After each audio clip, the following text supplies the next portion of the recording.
Hello and welcome to Overdrive. This is the key to the new Honda City. That's the car that we are driving right now in New Delhi.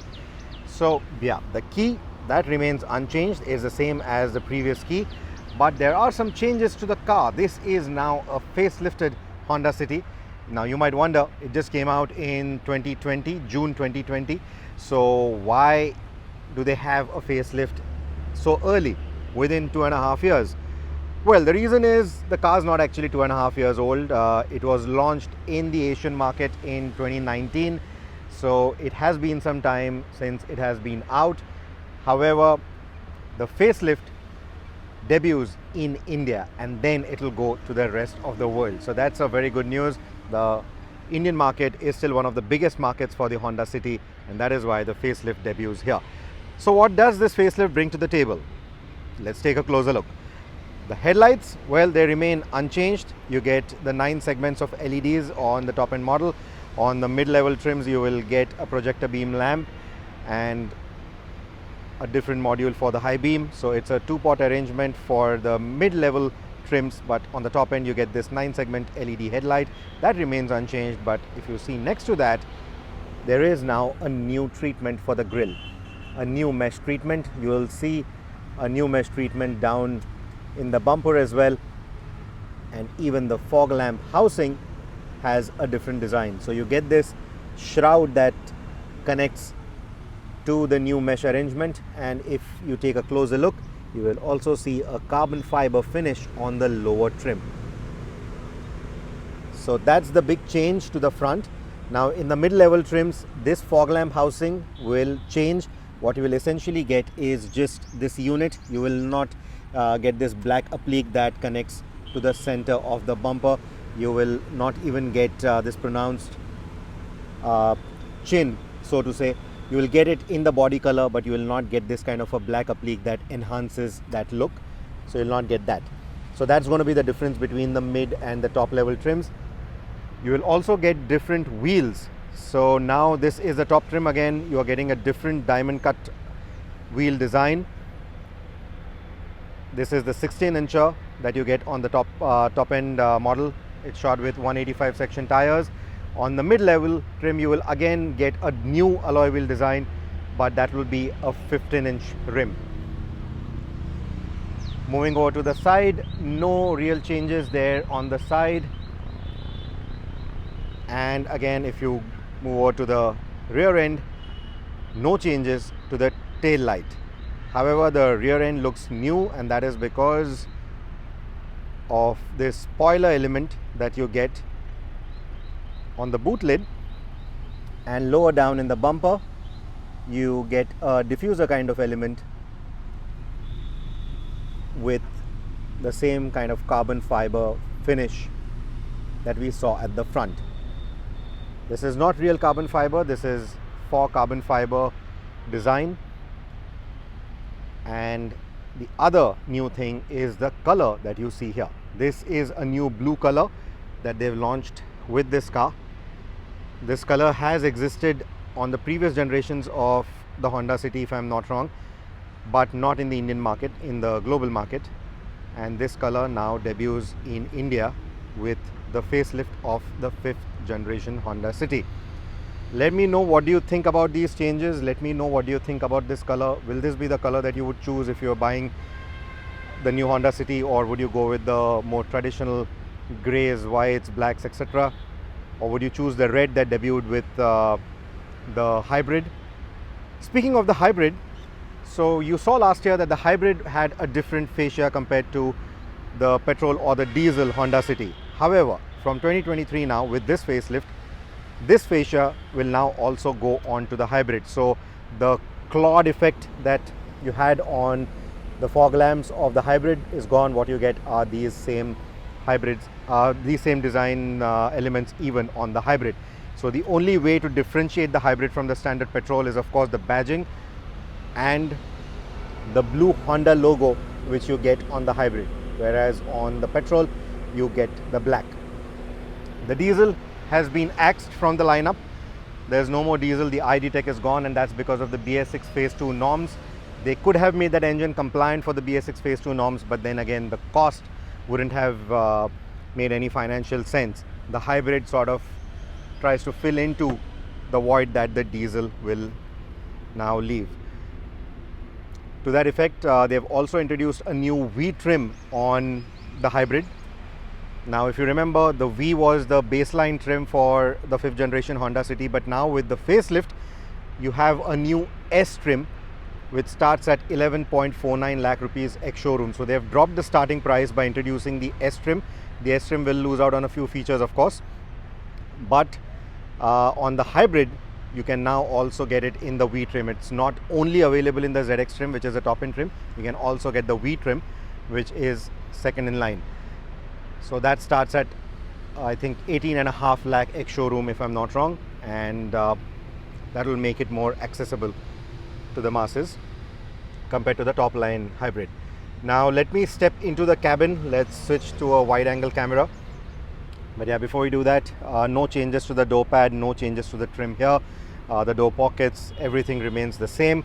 As far as the car goes, it's increased by 34 millimeters on its length, and that is down to the new bumper elements. All the carbon fiber, the 4 carbon fiber trim that we saw, that increases the length to a total of 34 millimeters. Increases the length by a total of 34 millimeters. I'm sorry, but there is no change to the cabin space.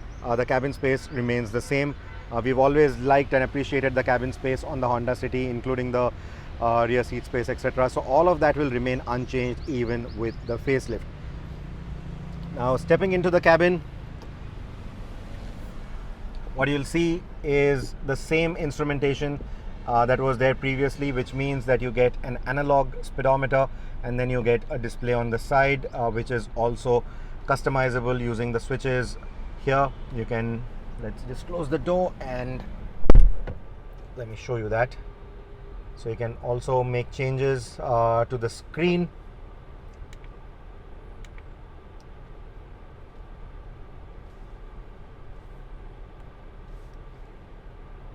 You can select different menus. You can cycle through the different menus to select exactly what you want. So you get a tachometer, you get a trip computer, a fuel computer, you get the speed and time. You also get a G-force meter to see how much G's you are experiencing in terms of acceleration, braking, or even drifting if you want to go sideways. Then there's a safety support, which essentially talks about the ADAS functionality. So this is a new addition. So this unit houses the camera. I'll show it to you from the outside again, but that houses a wide angle camera. This is the Honda sensing technology that we saw with the hybrid powertrain, and now that has been introduced even on the petrol. And the good thing that Honda have done here is that this sensing ADAS technology is available on all variants but the base S variant. So V onwards, all the variants will get it. This is the camera unit for it, the camera and the radar unit for it, and all of the variants will get the Honda sensing ADAS safety technology. Only the S variant, the base, the absolute baseline, will not get it. So we saw the safety support screen. So that essentially talks about the lane keep assist, the lane departure warning, and the adaptive cruise control. So all the displays pertaining to these three features will be essentially shown here. And here you can even turn it on or off. So this is the road departure mitigation. You can turn it on or off. There, I'm again turning it on. And you also have the collision mitigation braking system, which is the automated braking at slow speeds. Even that you can turn on or off.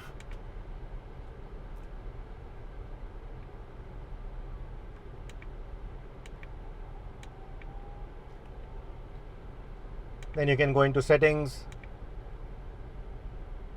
Settings will essentially let you cycle through the clock setup, the driver assist system setup, meter setup, keyless access setup, lighting setup, door setup, etc. So for example, if you go into the door setup, it lets you cycle between auto door, unlock and lock. Then the walk away lock, so essentially if you just walk away from the car, it can automatically lock. and the keyless lock notification, security relock timer, so it will automatically lock after a certain time period, auto folding door mirrors, etc. So quite a bit of features there.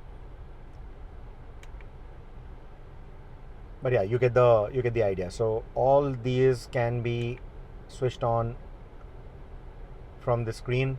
Similarly, deflation warning system, you can initialize or you can just turn it off. If you are running low tire pressures and you want to turn off the deflation warning, you can do that as well. Clock setup, self-explanatory. You can just adjust the clock and the display. Driver assist system setup, so preceding vehicle proximity warning distance. So when you set the distance over here, when the distance increases or reduces, you'll get a notification there. There's also something called the car driver warning. So essentially, if you are at a traffic light and the car in front of you moves, it will automatically give you a notification. These systems will basically read that the car in front of you has moved, and say if you're busy on your phone or if you're maybe busy with the infotainment, it will immediately just give you a visual and audio warning to tell you that the car in front of you has moved, and probably you can also continue driving. So these are some of the features that have been added to the regular petrol Honda City from the hybrid. It's coming in from the hybrid thanks to the sensing technology that it gets. You can also customize the display. You can choose exactly what all needs to be shown. Okay, back. And then you have the information screen. So no current information. So if there are any errors, if there is any information that the car wants you to know, that is where it will draw your attention from. So yeah, this is the screen. You can adjust the brightness from here for the screen. This is the new infotainment screen. It is same in terms of the functionality, more or less similar in terms of the functionality, but the resolution for the screen has been improved, and there is also a higher resolution reversing camera now. What you do not get, however, is active guidelines. I'm moving the steering, but the guidelines don't move, but the display quality is higher than before. And of course, you have different views for the reversing camera as well. There is a topish view and a wide angle view. This is something that you continue to get, and there is now wireless Apple CarPlay and wireless Android Auto functionality with this new infotainment. And to that effect, they've also added a wireless charging pad. Now this wireless charging pad in the petrol variant, the standard petrol variant, is removable. So this comes out, this essentially fits into the cup holders, and this comes out. This is powered via the 12-volt charging socket, and it fits in the glove compartment. So in case you don't need it, or in case you want to use those cup holders, you can always just put it back in. It fits in into the glove box, and whenever you need to probably use your wireless charging, you can do that. You continue to get two USB-A ports, no USB-C port here yet. You're getting the two USB-A ports, so this layout essentially remains similar to what it was on the outgoing Honda City. You also get a small shelf for maybe the second smart device, or if you're charging it via the USB, you can just leave your phone here and then use the cup holders as per your convenience. This is the manual shifter. It's a 6-speed manual that you get with the petrol. You also get an automatic CVT, and you have the hybrid as well, which has its eCVT transmission. Here is another little parcel shelf. So in the hybrid, this is what becomes the wireless charging pad. That this is not removable. There'll be a fixed wireless charging pad here in the hybrid variant. This is the space for some knickknacks right under the center armrest. In terms of the upholstery, no change there. You still get the perforated upholstery, the leather finish, and you get the segmented wide headrest for the front passengers. At the rear, no space change. Again, like I said, the cabin remains the same, the upholstery remains the same. You continue to get 3 fixed headrests for the rear occupants as well, and the cabin is secured with 6 airbags. So this is what the new Honda City is all about. There is a new infotainment that we saw. There is a new wireless charging pad that's removable in the petrol, fixed in the hybrid, and you also get a new frameless rear view mirror. You still continue to get a sunroof only above the front passengers and not a panoramic one, and that's not something that I'm going to complain about, but there are a few of you who wished that there was a panoramic sunroof with this car now. But yeah, this is what the new Honda City is all about. We are driving it right now in Delhi. As I said, the review will be out very soon on the 6th of March. I think we will be, I think it's the 6th, no, it's the 9th of March, sorry. The review will be out on the 9th of March. 6th of March is another Honda product, so stay tuned to the OVERDRIVE YouTube channel. But yeah, 9th of March, 11 AM is when this review drops. So in the meantime, if you have any questions about the car, any questions about the powertrains, which by the way have remained unchanged, the hybrid as well as the petrol, no tuning differences there, everything is carried over from the previous Honda City. It's just that the diesel is now been given the boot. But if you still have any questions about the handling dynamics, the engines, or any of the features, or anything that you wished Honda had done with this car with the facelift, do let us know in the comments below. What do you think about the facelift? Is it enough in today's times where the competition is all new for the Honda City now? Because remember, when it came out in 2020, the competition, all of it was aging, but now this year all of the competition is all new. So in that from that perspective, what do you think about this facelift? Have they done enough? Could they have done anything more? Let me know in the comments. I am intrigued to know. And if you have any further questions, please shoot them through. Thank you so much for watching this video, and until the next one, please take care and drive safe.